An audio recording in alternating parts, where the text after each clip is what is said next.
people sometimes do need to see to learn the story, to see what's going on.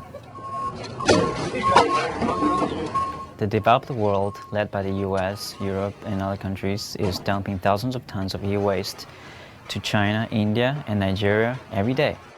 Computers, TVs, mobile phones, printers, and all the accessories. We don't think about what happens after the products become obsolete.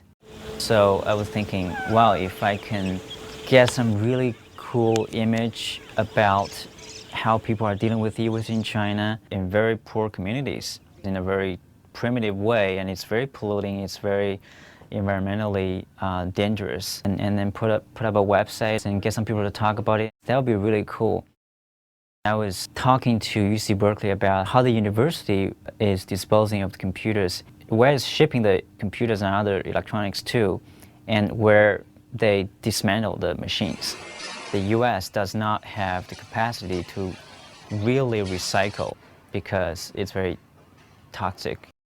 You can see from the world map, the e-waste is going from the US to Taiwan, Hong Kong, and Shenzhen, Guangzhou even, because those are the transit points of e-waste traffic.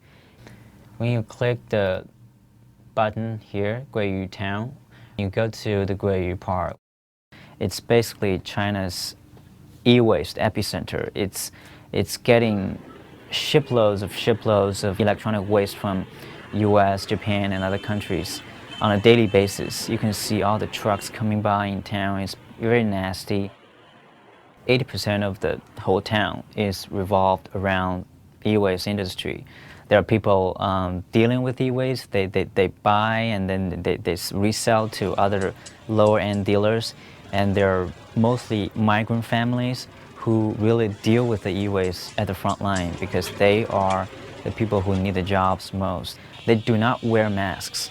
You're seeing these people having no protection and dealing with all these toxic chemicals, trying to get a tiny bit of gold out of the circuit boards, and they swish around the circuit boards in the buckets with industrial acids so that they can melt down the metal skins. It's very choking. I stood there for a couple of minutes. It got my eyes burned, and I wanted to stay more, but I just couldn't. They dump everything into the river, so some water along the river have just become pitch black, like coal or soy sauce. It's impossible to really clean it up. That's the economy of the town. If you're gonna clean up, the town is gonna be over with. All the industrialized countries have signed what we call the Basel Convention, which is a treaty to ban the transboundary movements of e-waste, especially from first world countries to the third world countries. The US has been the only country where many say it's legal to export.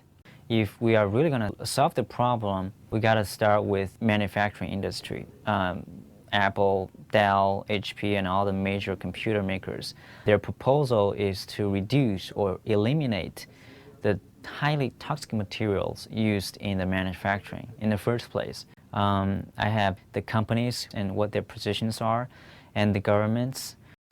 There are two actually really good solutions. Drop-off events organized by local governments. This is one at Alameda City in California. Here actually is a better solution where people donate machines. This is what UC Berkeley donated to an elementary school in northern part of the East Bay area.